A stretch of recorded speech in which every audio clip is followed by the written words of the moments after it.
Hi everyone, welcome to Ask an Armourer. My name's Kia and today I'm going to be showing you one method for how to glue a wire down in your epee. If you watch my video on how to do this for foil, it's the exact same process, just with a couple minor tweaks for dealing with the 2 wires in epee versus 1 wire in foil. As I go through this, I'll try and break down some of the possible areas where things can go wrong during this, as well as various pros and cons of using this method that I found versus other methods of gluing. Now, as always, there's no objectively correct method to use. The most important thing is that we have a fully functional weapon at the end of this process that fits within the technical requirements laid out by the FIE.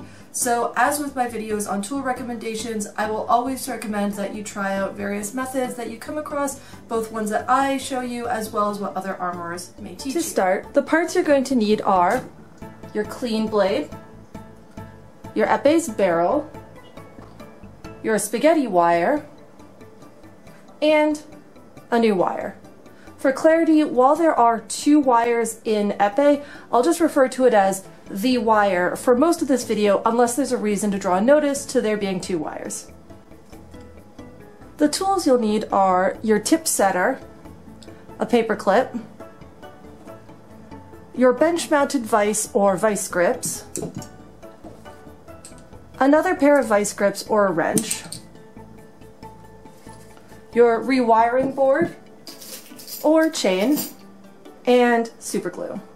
For this, I'm going to be using a board as that's my personal preference, and if you could find it, you'll typically want to have both liquid and gel super glue, but if you just have liquid, that's fine too. Now, before I begin anything, because I'm paranoid, I always make sure to test the cap size of my wire against my barrel opening size. Despite being the same type, I'm using German style here for reference, errors can occur in the manufacturing process that mean they don't necessarily fit together nicely. For example, I've had caps where there's a pronounced nub from where it was attached to the assembly apparatus, which I had to then gently sand down to smooth the cap so it'd sit properly. So I just find it easier to check everything beforehand rather than needing to repeat steps if something didn't work. Once that's confirmed to fit, if you have a bench vise, go ahead and set your epee up in it with the tip upwards at about ½ inch showing above the vice's jaws and the groove towards you. If you don't have a bench vise, just lay the epee on the workspace in front of you. Now, very gently unwind your wire. Make sure to be careful not to kink the wire or disturb the insulation on it, as this may break the wires or lead to shorts, which would then mean you have to start all over again. You'll also want to make sure that the 2 wires are separated from each other.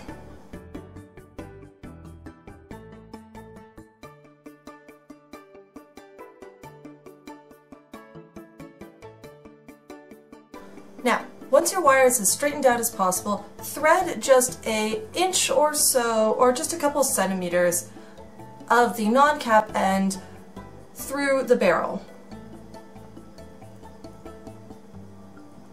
The wire should enter the larger part of the barrel and come out the smaller. Once that's through, line the wire up with the groove in the epee and tighten the barrel on just by hand for now.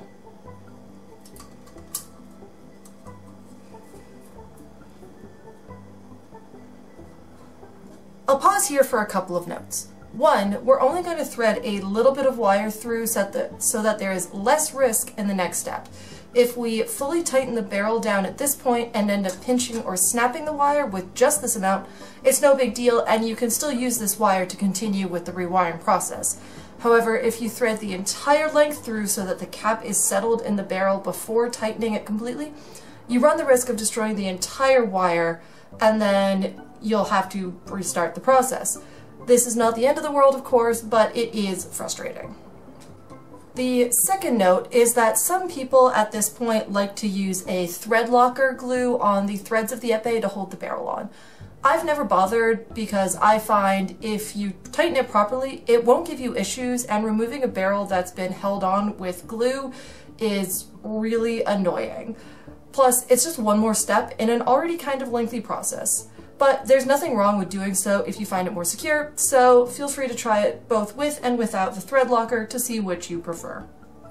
Now, Once your barrel has just been hand tightened, I like to slide the wire back and forth a little bit just to make sure nothing is snagged or pinched. If all is well, I'll make a quick bend in the wire so it won't inadvertently get pulled out, and then go ahead and tighten the barrel down the rest of the way. For more details on that, you can check out my video on how to tighten a barrel, which I'll link below. To make sure the wire doesn't get tangled at this point, I like to sort of drape it over my left hand, my non-dominant hand, so that I can sort of hold it out of the way. Then I can just take my wrench and very carefully try tightening down the barrel.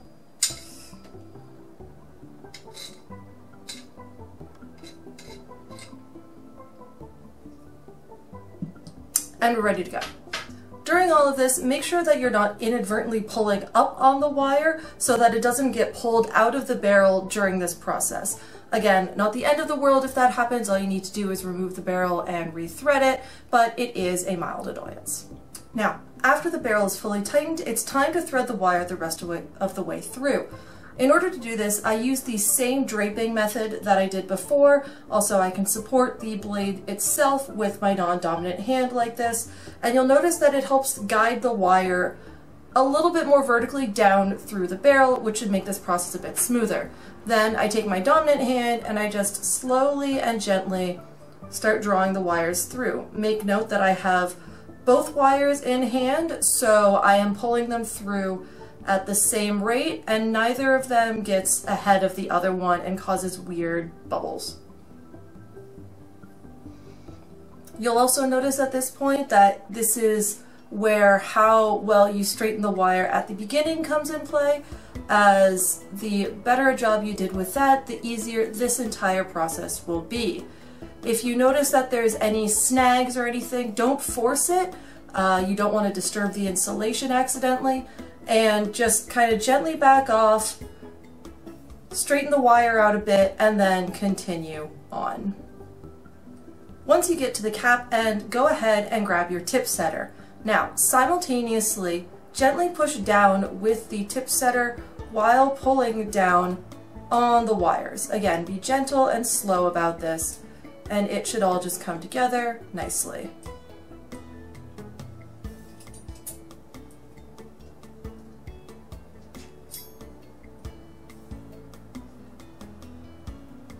You want to make sure that you're pulling on the wires gently from beneath just so nothing gets snagged or bent and caught underneath there.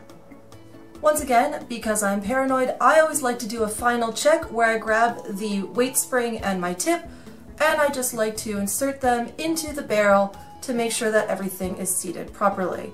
If I can depress the button all the way, then I know that everything is where it should be and I'm good to continue. If not, you may need to back something off and retry to seat it. Now that the cap and barrel are set, place your epee onto your workspace. I always place it with the tip towards my non-dominant hand, for me which is my left hand, but whichever orientation works best for you is fine. Take your spaghetti wires and thread them onto the ends of your wires. Again, the smoother you got your wires at the beginning, the easier this will be.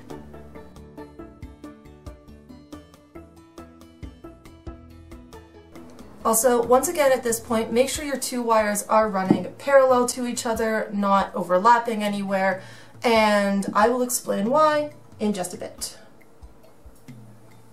So now this is the trickiest part of the video, according to most of the people I've shown this method to. Basically, I'm going to be wrapping the spaghetti wire around the tang in order to anchor the wire in place, and then bending it into the board for gluing. So, here we go. Line the spaghetti wire up and place it in the wider section of the groove where it's going to be coming out from under the bell guard. You'll only want a little bit sticking out here. Sort of just a little bit like that. You'll also notice that there is a fair bit of wire sticking out from either side at this point. Now, using the thumb on one hand, for me again this is my non-dominant hand, hold the spaghetti wire firmly in place in the groove. Note this is just the spaghetti wire that we are trying to pinch here and not the actual wire. We want this to be able to slide through still. Once that's in place, go ahead and pull on the tails of the wire and gently pull the wire straight back. You want to do this firmly enough to straighten it out without straining or possibly pulling it out of the cap. Now, without releasing or increasing tension on the wire, start wrapping it around the tang. Make sure the wire is pulled straight back at first so it stays nicely settled into the groove rather than being pulled up and out at an awkward angle. Then wrap it over itself a few times in order to anchor it in place. If you do this correctly, it will stay in position once you let go. It may take a couple of tries to get it set properly. Now, once your wire is secured at the end, look along the length of your epee to make sure the wires have remained parallel. If they crossed, you can use your fingernail to gently correct this and just return them to parallel. If there's too much tension, you may need to rewrap the end so you don't risk putting too much force in and damaging the insulation. And speaking of, preventing that is why we need to make sure the wires don't cross. Any crosses will lead to micro abrasions in the insulation and eventually break through and cause the system to ground out, and you'll have to rewire again. So, as with so much of Armourer, taking a couple of extra minutes to do a job carefully and correctly at the beginning will save lots of time and frustration down the road.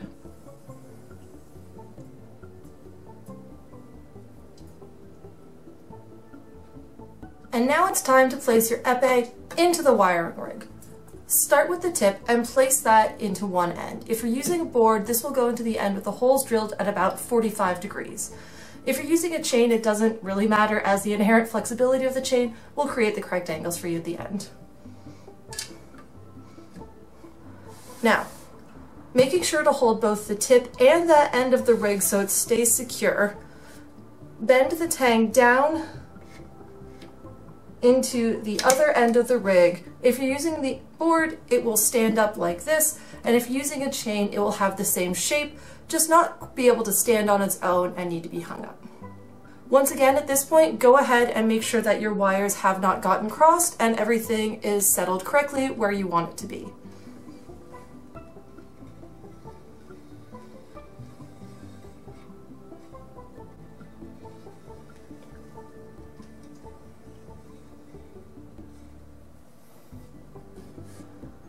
And finally, we're ready to begin gluing. If you have gel superglue, start with that and put 2 small dabs at either end of your epee, about a centimeter up from either end. This will just help form anchor points for the wire as well as form a bit of a stop for the liquid superglue.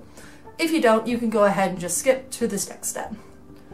Since I have the board, I'm going to start in the middle at this high point here so that the glue can run down and I don't overglue.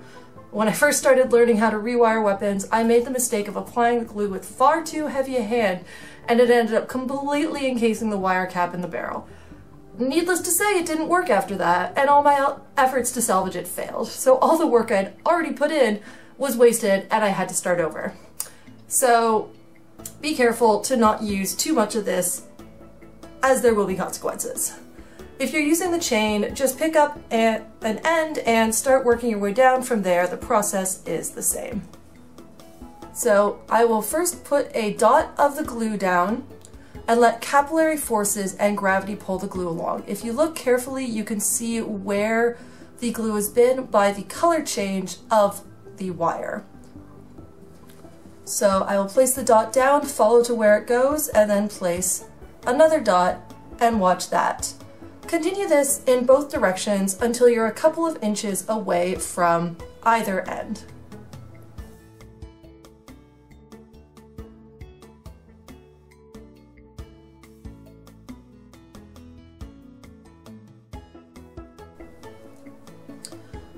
Once you've got the glue in from about here to here on the blade, you can go ahead and use your paper clip and just kind of gently run it along. This will help remove any air bubbles, distribute any excess glue, and generally just make this a much smoother job.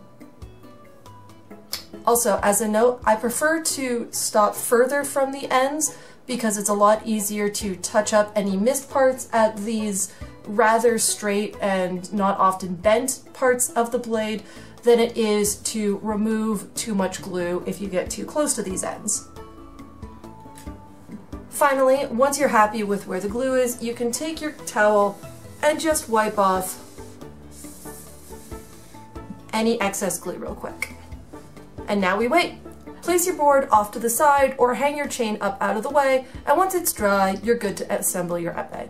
I typically give it at least an hour, but overnight is my preferred if I have the time. Now, the benefit of using this method is that it creates equal strain along the entire length of the wire. This means that there's not going to be one area over another that is prone to popping out of the groove, as well as there won't be an area that is overly tensioned, so it will be more likely to break. The downside, as you may have guessed, is that it's a little bit tricky to set up until you're comfortable with it. It's also easy to over-tension the wire, which could lead it to breaking more easily later. As a quick side note on using the board versus the chain, I personally like the board better, and I find that it holding the blade upright makes the gluing process easier, but the chain is much more portable, as well as you can hang it upside down, meaning any excess glue does run to the middle rather than risking it getting into either end. And there you go! Your epee is now wired and ready to be put back together. Thanks for watching, everyone. I hope you found this video helpful. If you did, please be sure to like and subscribe, and as always, if you have any questions, comments, or other topics you'd like me to cover, let me know down below. See you in the next one. Bye.